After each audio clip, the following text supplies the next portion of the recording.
विचार करा, आपल्या भारत देशानं बाहेरील देशातील तेल आयात पूर्णपणे थांबवली आणि देशातील वाहनं इथंच प्रक्रिया करून तयार होणाऱ्या इंधनावर चालू लागली तर काय होईल? तब्बल 140 कोटी जनतेचा देश असलेल्या भारतात हे खरंच शक्य आहे का? काय वाटतंय तुम्हाला? हे ऐकून तुम्ही जसे विचारात आणि गोंधळात पडलात तसंच काहीसं माझं झालंय. कारण हा विषयच तेवढा सॉलिड आहे. कारण 100% इथेनॉलवरती चालणाऱ्या इंधनाला कायदेशीर मान्यता देण्यात आली आहे. म्हणजेच काय, तर केंद्र सरकारच्या धोरणांनुसार येत्या काही वर्षांमध्ये देशातील दुचाकी आणि चारचाकी वाहनं सुसाट धावणार आहेत. मात्र याच एका घोषणेनंतर सोशल मीडियावरती अनेक व्हायरल व्हिडिओ झालेत. कुणी पेट्रोल पंपावरती जात बॉटलमध्ये पेट्रोल भरल्यानंतर ज्यात भेसळ असल्याचं म्हणतंय, तर कुठे चारचाकी गाडीच्या इंधन भरण्याच्या झाकणाजवळ असंख्य मुंग्या असल्याचा व्हिडिओ पोस्ट करताय. हे व्हिडिओ पाहिल्यानंतर काही क्षणासाठी डोक्यात मुंग्या येतील आणि भविष्यात सरकारच्या अशा धोरणांमुळे काय होणार अशी चिंता करत बसाल. एकूणच काय, तर सध्या देशामध्ये केंद्रीय रस्ते वाहतूक आणि महामार्ग मंत्री नितीन गडकरी यांनी 2023 पासून E20 अर्थात इथेनॉल मिश्रित पेट्रोलला परवानगी दिली आहे. मात्र E20 पेट्रोल सुरू झाल्यापासून इथेनॉल मिश्रणामुळे इंजिन वाहनं बंद होणं किंवा वाहनं बंद पडणं आणि वाहनधारकाच्या वाहनाचा विमाही रद्द होऊ शकतो अशा काही बातम्या समोर आल्यात. त्यातच ऊसाचा रस थेट पेट्रोलमध्ये मिसळला जात असल्याचा दावाही काही लोकांनी केला. त्यामुळे सोशल मीडियावर व्हायरल झालेले व्हिडिओ खरे आहेत का? त्यातील दावा सत्य आहे का? E20च्या वापरानं वाहनाचं मायलेज मोठ्या प्रमाणात कमी होणार आहे का? इंजिन निकामी होण्यासोबतच इथेनॉलला खरंच मुंग्या आकर्षित होतात का? आणि E20च्या वापरानं कंपन्या वाहनांचा विमा रद्द करणार का? अशा सर्व तुम्हाला पडलेल्या प्रश्नांची माहिती आपण या व्हिडिओच्या माध्यमातून पाहणार आहोत. नमस्कार, मी अमोल डोईफोडे आणि आपण पाहताय महाराष्ट्र टाइम्स ऑनलाईन.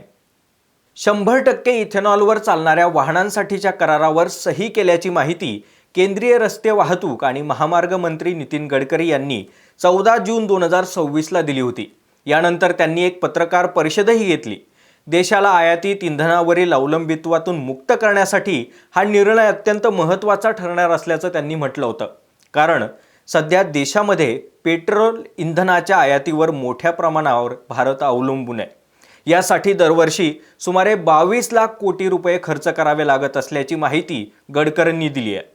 इथेनॉलचा वापर वाढल्यास हा आर्थिक भर कमी होण्यास मदत होईल. तसंच देशांतर्गत उपलब्ध संसाधनांपासून इंधन निर्मितीला चालना मिळेल आणि ऊर्जा सुरक्षा देखील बळकट होईल असा आशेचा किरण त्यांनी देशाला दाखवून दिला.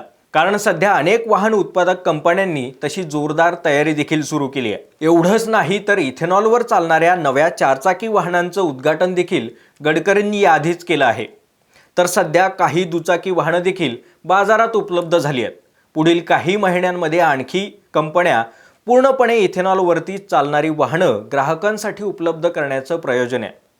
आता एवढं सगळं सुरू असताना गेल्या काही दिवसांमध्ये सोशल मीडियावर काही व्हायरल व्हिडिओंनी अक्षरशः धुमाकूळ घातलाय आणि सरकारच्या धोरणांवर प्रश्नचिन्ह उपस्थित करत नाकेनऊ आणलेत.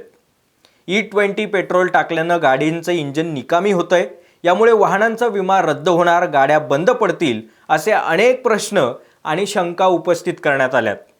एवढंच नाही, तर पेट्रोलमध्ये ऊसाच्या रसाचं मिश्रण आहे आणि ऊसाच्या गोडीमुळे इथेनॉलच्या बाजूला मुंग्या चिकटतात असा दावाही करण्यात आलाय. यावेळी वाहनांची इंजिन समस्या, विमा रद्द होणं, गुणवत्ता हे सर्व दावे फेटाळत सरकारनं या अफवा असल्याचं म्हणत स्पष्टीकरण दिलं. इथेनॉल मिश्रित इंधन पूर्णपणे सुरक्षित असल्याचा दावा सरकारनं केला. इथेनॉल मिश्रित पेट्रोल E20 प्रोग्राम हा वैज्ञानिकदृष्ट्या प्रमाणित असून त्यावर सातत्यानं देखरेख ठेवली जात असल्याचं सरकारनं स्पष्ट केलं. तुम्ही म्हणत असाल, एवढ्या वेळापासून आम्ही E20, E85 किंवा E100 हे असं काही ऐकतोय.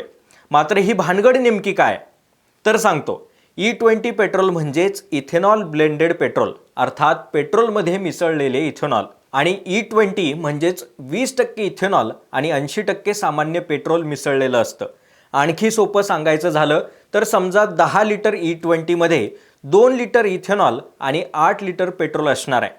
असंच पेट्रोलमध्ये मिसळून E20, E85, E100 यासारखे इंधन तयार केले जाणार आहेत. इथेनॉल हे एक प्रकारचं जैव इंधन म्हणजेच बायोफ्युल आहे. मुख्यतः ते ऊसाच्या रसापासून म्हणजेच मॉलेसिस मका, गहू, तांदूळ, बायोमास यापासून तयार केलं जातं. भारतात सध्या केंद्र सरकारच्या आदेशानुसार E20 पेट्रोल अनिवार्य करण्यात आलंय. त्यामुळे सर्वच पेट्रोल पंपांवरती आता E20 उपलब्ध असणार आहे.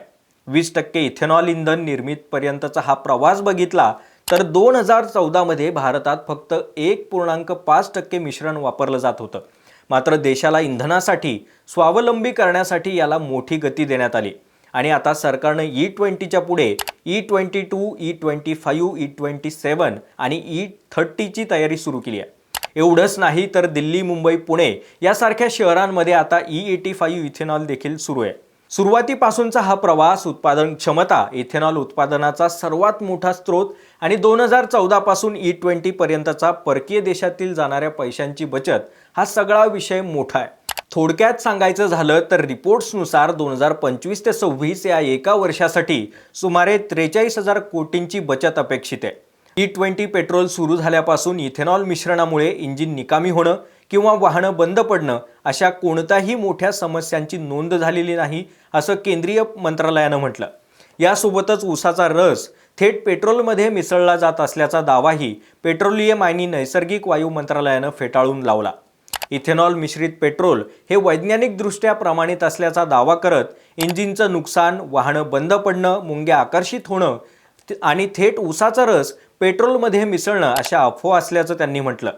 दरम्यान असाच एक व्हिडिओ व्हायरल झाला होता ज्यात एका कारच्या पेट्रोल टाकीच्या झाकणाजवळ मोठ्या संख्येनं मुंग्या आकर्षित झाल्याचं दिसलं होतं. त्यानंतर E20 इथेनॉल पेट्रोलकडे खरंच मुंग्या आकर्षित होतात का अशा शंकाही उपस्थित झाल्या. हा व्हिडिओ सिक्कीममधील असल्याचा दावा करण्यात आल्यानंतर सोशल मीडियावर याची खूप चर्चा झाली. इथेनॉल ऊसापासून तयार होत असल्यानं त्यात साखरेचे अंश शिल्लक राहतात, त्यामुळे मुंग्या पेट्रोलकडे येतात अशी अफवाच उठली. त्यानंतर भारतातील इथेनॉल मिश्रित प्रक्रियेवेळी फ्युएल ग्रेड इथेनॉल हे फर्मेंटेशन आणि डिस्टिलेशन प्रक्रियेद्वारे तयार केले जात असल्यानं अंतिम उत्पादनातील उरलेली साखर ही पूर्णपणे काढून टाकली जाते असं गडकरींनी सांगत मुंग्यांना इथेनॉल आवडतो ही अफवाच फेटाळून लावली. इंधन इथेनॉलमध्ये डिनॅच्युरंट्स असतात जे कीटकांना दूर ठेवतात असं स्पष्ट करण्यात आलं. इथेनॉल हे ऊसाचा रस, मळी, तांदूळ आणि मका यासारख्या विविध कच्च्या मालांपासून बनवलं जातं. परंतु इथेनॉलचे गुणधर्म हे मूळ कच्च्या मालापेक्षा पूर्ण वेगळे असतात. दरम्यान सर्वात महत्त्वाचा मुद्दा म्हणजे आमच्या देशातील शेतकऱ्यांना याचा काय फायदा होणार आहे हे देखील समजून घेऊयात. इथेनॉल हे केवळ पेट्रोलला पर्याय नसून ग्रामीण अर्थव्यवस्थेला चालना देणारं एक साधन ठरण्याची शक्यता आहे. कारण इथेनॉल उत्पादनासाठी ऊस, मका यांची मागणी वाढली आहे. ऊस, मका आणि इतर कृषी उत्पादनांपासून इथेनॉल तयार होत असल्यानं शेतकऱ्यांना अतिरिक्त उत्पन्नाचा स्रोत उपलब्ध होणार आहे.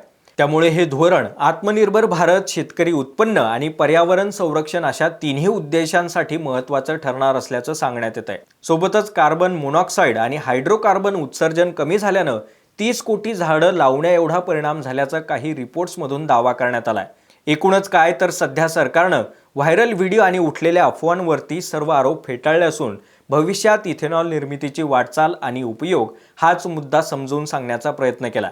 इथेनॉल मिश्रण ही जागतिक स्तरावरती स्वीकारलेली पद्धत आहे आणि अमेरिका, ब्राझील आणि जपानसह अनेक देशांमध्ये तिची यशस्वी अंमलबजावणी केली जात असल्याचं सरकारनं म्हटलंय. त्यामुळे सध्या तरी वाहनांचा इंजिन परफॉर्मन्स, इंजिन निकामी होणं, मायलेज मोठ्या प्रमाणात कमी होणं असेल, विमा रद्द होणार असेल, ऊसाचा रस थेट मिसळतात या सर्व चर्चा उरल्या.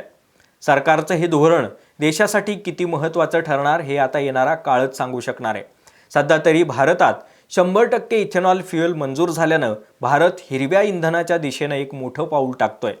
सरकारनं दिलेल्या या स्पष्टीकरणानंतर E20 पेट्रोलबाबतची भीती बरीचशी दूर झाली असेल अशी आशा आहे. मात्र अजूनही तुमच्या मनामध्ये काही शंका असतील किंवा काही मुद्दा सविस्तर समजून घ्यायचा असेल तर नक्की सांगा. आपण तसा व्हिडिओ देखील करूयात. हा संपूर्ण व्हिडिओ तुम्हाला कसा वाटला? तुम्हाला पडलेल्या प्रश्नांची उत्तरं मिळाली आहेत का? तुम्हाला E20 पेट्रोलबाबत काय वाटतंय हे कमेंटमधून कळवायला आम्हाला अजिबात विसरू नका. तुम्हाला कृषी संदर्भातले कोणते विषय समजून घ्यायला आवडतील हे देखील नक्की कळवा. कारण यापुढे तुम्हाला दररोज शेती, माती आणि आपल्या ॲग्रिकल्चरशी संबंधित असेच माहितीपूर्ण व्हिडिओ पाहता येणार आहेत. व्हिडिओ आवडला असेल तर शेअर करायला अजिबात विसरू नका. बाकी अजूनही तुम्ही आमच्या महाराष्ट्र टाइम्सच्या यूट्यूब चॅनलला सबस्क्राईब केलं नसेल तर नक्की करून घ्या आणि आमच्या फेसबुक, इन्स्टा पेजला नक्की फॉलो करा.